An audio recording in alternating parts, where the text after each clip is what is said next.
They don't burn you at the stake anymore. They cancel you with applause. They strip you of your spine, hand you a trophy, and call it progress. You are hunted, not with spears, but with smiles. Not with violence, but with comfort. And you thank them for it. Because no one told you what the hunt really looks like. You think you're free because you can speak. But every word is measured, weighed, scanned for heresy. You think you're empowered because you have choices. But every choice is pre-approved, market-tested, and prepackaged in shrink-wrap morality. You are not a man. You are a mascot. A curated image, a performative softness. A polite hollow shell paraded around to prove society's tolerance. Your testosterone is managed. Your aggression is medicated. Your purpose is bureaucratized. You are not domesticated.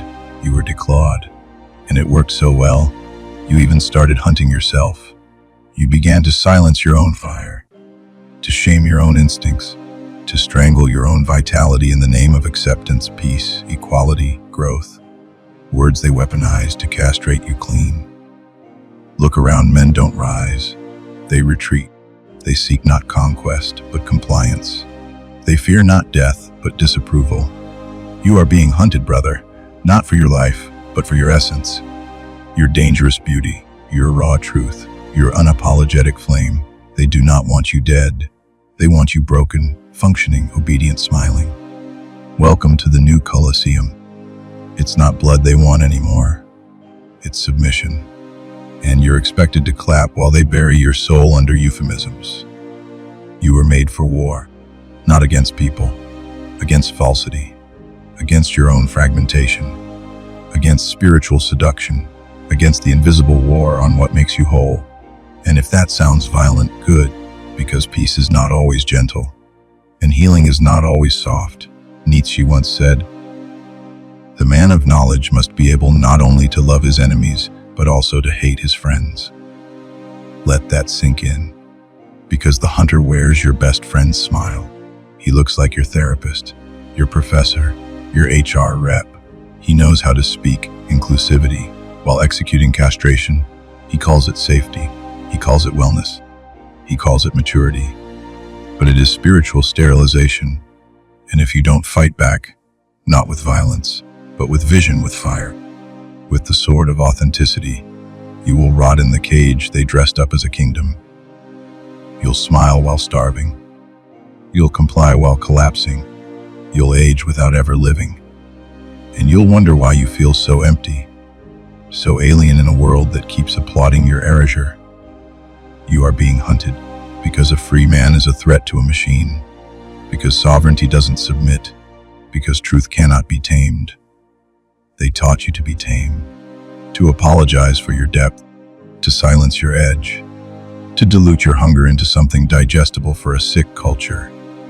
They told you it's dangerous to be what you are, and you believed them.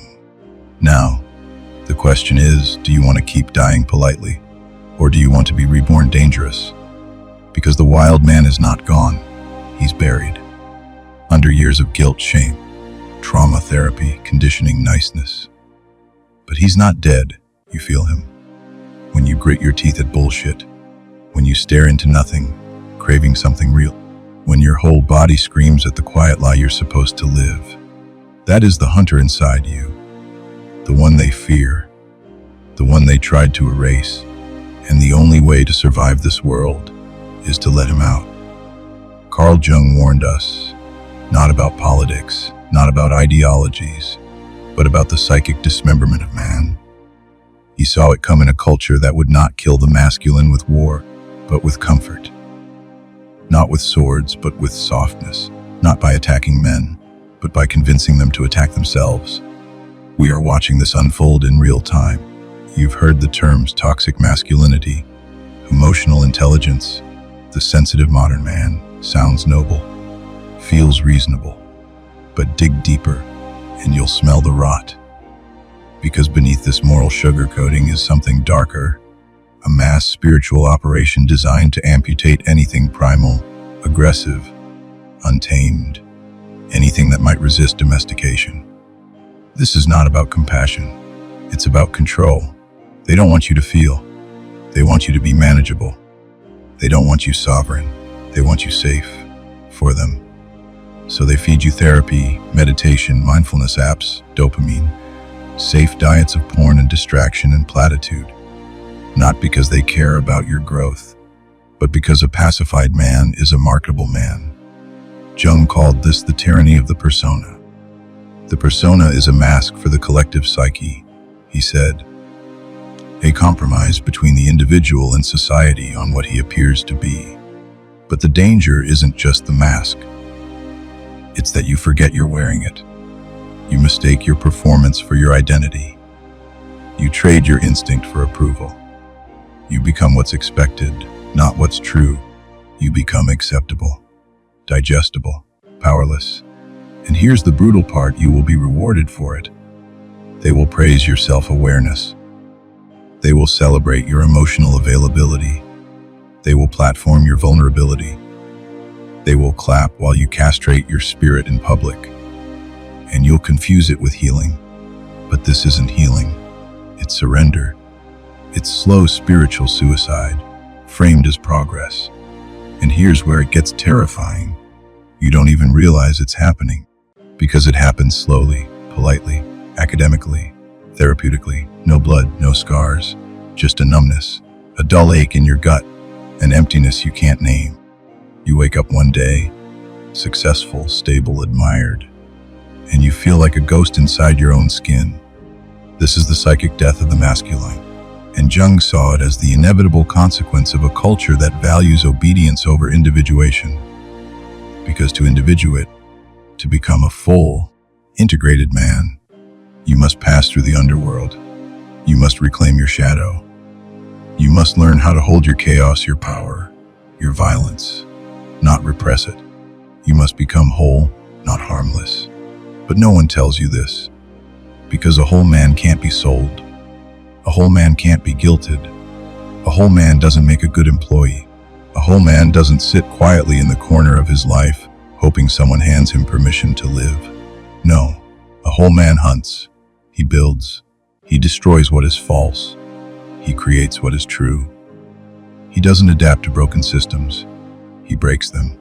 And this terrifies the world. So what do? They pathologize your depth. They feminize your strength. They make you believe that your instincts are sins, that your fire is a flaw, that your edge is dangerous. And here's the trap: once you believe it, you'll do the work for them. You'll shame yourself. You'll water yourself down. You'll choose the lie, because the lie gets love. But Carl Jung didn't call that maturity. He called it spiritual possession. He called it shadow denial.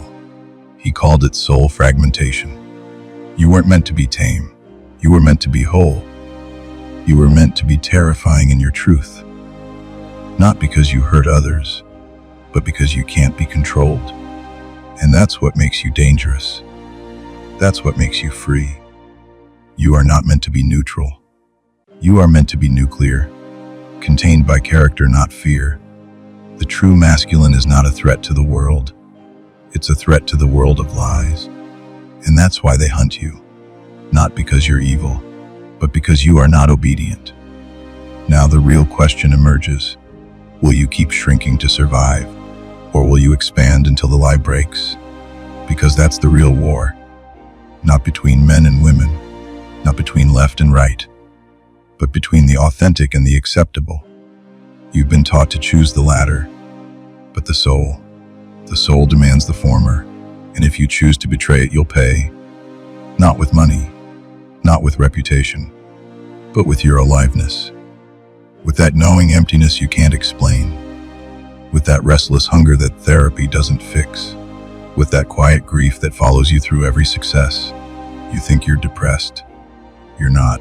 You're betrayed by a culture, by a system, by yourself.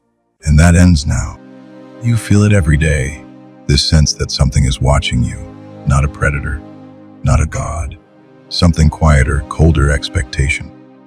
It stalks you in the morning when you reach for your phone before your thoughts are even your own. It walks beside you into classrooms, offices, relationships. It sits across from you at dinner tables. It breathes down your neck every time you ask yourself, am I enough? You're not being physically hunted. You're being psychologically domesticated.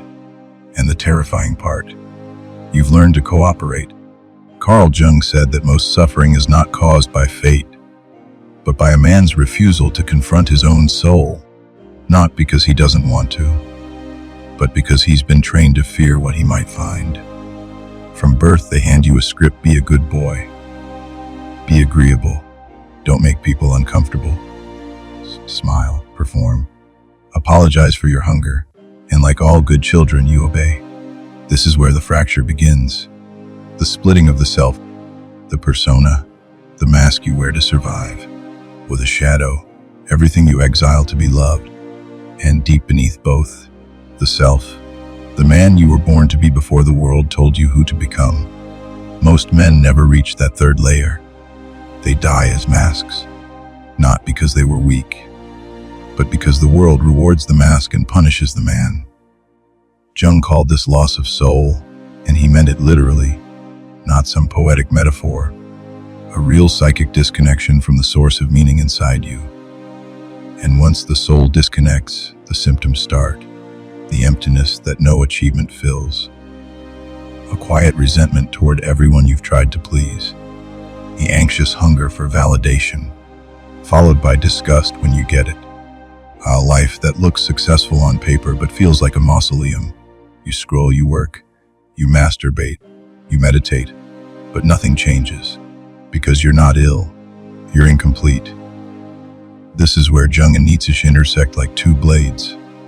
Nietzsche didn't talk about depression or anxiety. He spoke of sickness of the will, a man who has lost his ability to choose himself. He becomes a last man, not suffering, not striving, just existing in lukewarm comfort. The last man avoids risk, pain, conflict, depth. He worships safety. He fears greatness. He fears himself. Sound familiar? You've been trained to become him. House proficient, painless, a ghost with Wi-Fi. And when some part of you resists, when your instincts whisper, I was built for more, the system has a word ready for you: toxic. Aggression, toxic. Refusal to conform, narcissistic. Desire for solitude, avoidant. Refusal to be domesticated, mentally unwell. You're not being healed, you're being labeled. Because once labeled, you can be controlled. This is spiritual possession. Jung wrote of it often. When a man's psyche is seized not by demons, but by collective ideology, he stops thinking, he repeats, he stops wanting, he conforms. He no longer lives, he functions. And here's the part no one tells you: your shadow. The part of you that refuses obedience does not disappear. It rots, it festers, it waits, and then it turns against you. In your relationships, it becomes passive aggression. In your career, self-sabotage. In your body, anxiety, panic, numbness. Because the soul would rather scream in pain than die in silence. You think something is wrong with you. It's the opposite. Something inside you is still alive, still fighting, still refusing to die quietly in a world that wants you docile. Jung said, the most terrifying thing is to accept oneself completely. Because to accept yourself, you must first meet yourself. Not the curated version, not the soft spiritual healed version, but the animal, the storm, the dangerous man with blood in his teeth and gods in his chest. The world will not clap for this. They will not applaud your awakening. They will say you've changed. They will say you're selfish, arrogant, unstable. But you're not changing, you're returning to something ancient, something sacred, something brutal and honest. And this is why being a man today is to be hunted, not for your body, but for your spine, not for your voice, but for your silence, not for what you've done, but for what you might become if you ever stop apologizing for being alive. They don't fear the man you are now. They fear the man buried beneath the persona, the one who cannot be manipulated with shame, who does not kneel for approval, who does not need his pain translated into a diagnosis to make it acceptable. They fear the man who does not break, but breaks the pattern, You ask, why do I feel empty? Jung answers, because you abandoned your soul to keep the world comfortable. And now the question is no longer, how do I stop feeling empty? The real question is, do I have the courage to reclaim what I buried? Because the soul won't come back through journaling alone. It won't return just because you meditate or repeat affirmations. It requires blood, sacrifice, the death of the mask. If you're not willing to kill who you pretended to be, you will never meet the man you were meant to become. You were born wild, before the language, before the rules, before they taught you how to sit still, speak softly, and shrink. You knew how to hunt, but they caged that instinct, trained you to be prey, and worse, made you thank them for it. But the story doesn't end there, because there's a moment every man reaches, a silence so loud it breaks something inside him, a question so heavy it rips through the illusion. If I don't belong to myself, then who do I belong to? The hunted man must make a choice, to continue dying politely or to become what he was always meant to be. Not a savage, not a brute, but a sovereign, a man who no longer asks permission to exist. This is the pivot, the psychic reversal. When the hunted man stops running and turns, he doesn't chase revenge. He doesn't lash out. He doesn't roar. He watches, he waits, he sharpens. Jung called this the beginning of individuation. The slow, brutal, sacred process of becoming whole. Not good, not healed, not liked. Whole. It begins with killing the mask, the false self you wore to survive. The one that smiled while breaking, the one that seduced praise while dying inside, the one who played roles, son, boyfriend, good man, just to be told he was enough. He never was. He was never meant to be, because the soul does not want to be enough. It wants to be real. This is where men misunderstand transformation. You don't add layers. You shed them. You don't become more. You become less false. And in that stripping, a power returns. You begin to remember what hunger feels like. You begin to feel your anger, not as rage, but clarity. You begin to speak, not to be heard, but to declare truth. And you learn something dangerous. Silence is dominance, not the silence of cowardice, the silence of sovereignty. You no longer need to prove yourself. You no longer seek to be understood. You no longer fear rejection, because there is no audience that could validate what you already own. This silence becomes your sword. Your refusal to react becomes your armor. Your presence becomes unbearable to the insecure, because you are no longer performing for their comfort. You become a man who cannot be baited. Let them mock. Let them withdraw. Let them label you difficult, cold, arrogant. They are not rejecting you.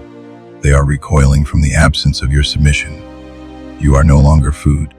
You are no longer prey. This is the part of the path Jung could not soften. He said the man who walks the path of individuation must prepare to be alone, because no one will recognize him anymore. Not his family, not his friends, not the women who once praised his softness. They fell in love with the mask.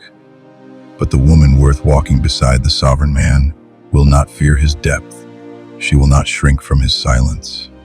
She will recognize the wildness in his eyes, not as danger, but as home. Because that's the irony. The man who refuses to chase validation becomes irresistible. The man who stops explaining himself becomes unignorable. The man who kills his need for approval becomes magnetic. Why? Because he becomes real in a world addicted to performance. This shift, this rebirth, is not loud. It doesn't happen on a stage. No applause will mark its arrival. It is quiet, private, brutal. It happens when you sit alone with your rage and decide to wield it, not waste it. When you feel the urge to please, and instead remain still. When you are misunderstood and choose not to explain.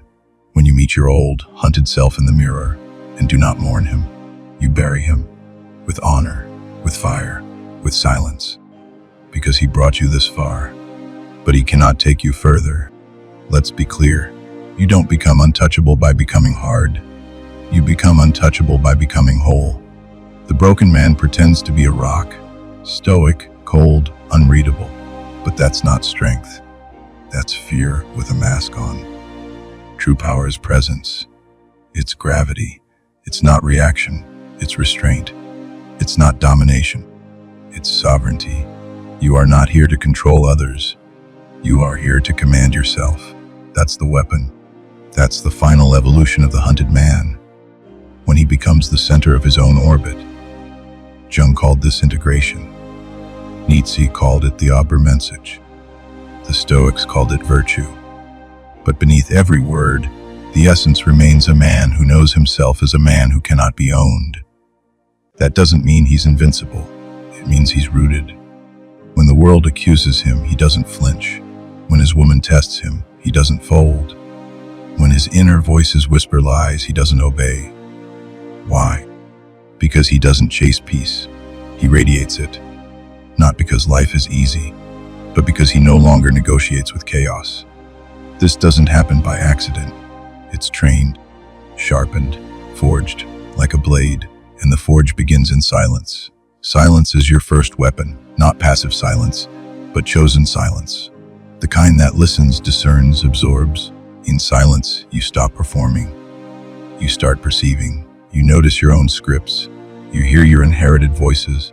You see how often you play the role of the nice guy, the fixer, the rescuer, and then you let them die, one by one. You kill the compulsions, to explain, to comfort, to win approval, to prove worth.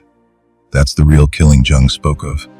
Not violence against others, but the sacred dismembering of your false self. This is shadow work at its most raw, not journaling, not affirmations, but sitting in your shame without running, facing your envy without pretending, staring into your lust without moralizing it, holding your rage like a mirror, and asking what part of you was never allowed to speak. Most men cannot do this because it feels like dying, and it is the death of the obedient boy, the compliant son, the neutered adult pretending he's healed.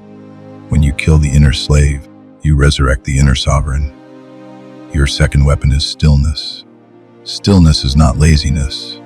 It's controlled energy. You stop leaking presence. You stop chasing distraction.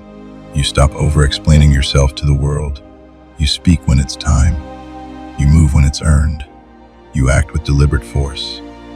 Stillness terrifies people because they can't read it. They can't manipulate it. They can't seduce it into dancing for them.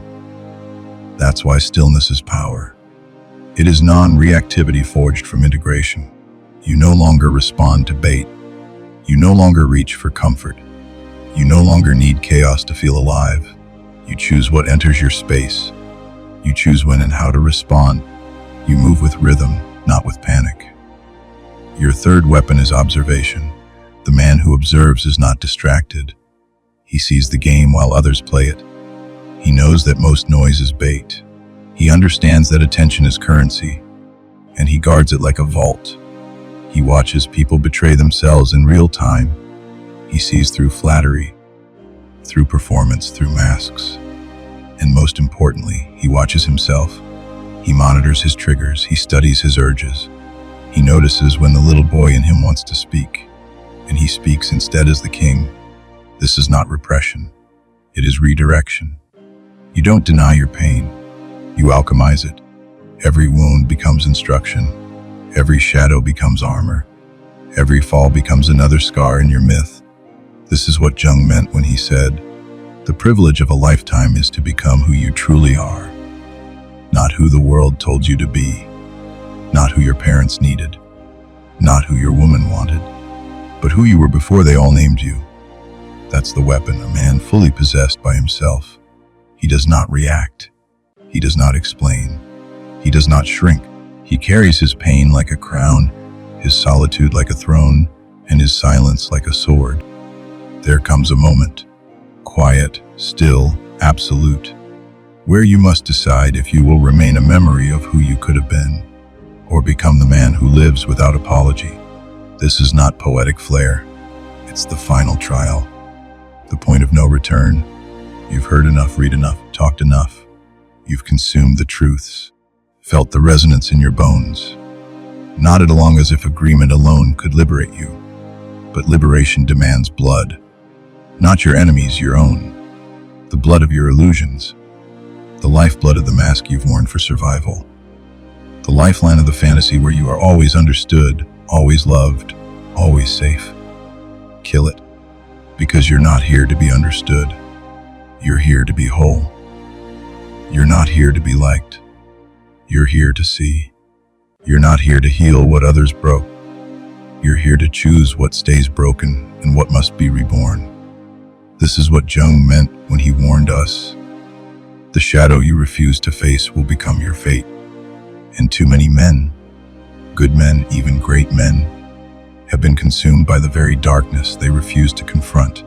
They became fathers who raised copies of their wounds, husbands who never spoke truth, leaders who stood for nothing, ghosts who haunted their own lives because they were too gentle with their demons, too forgiving of the lies that raised them, too addicted to being enough for everyone else.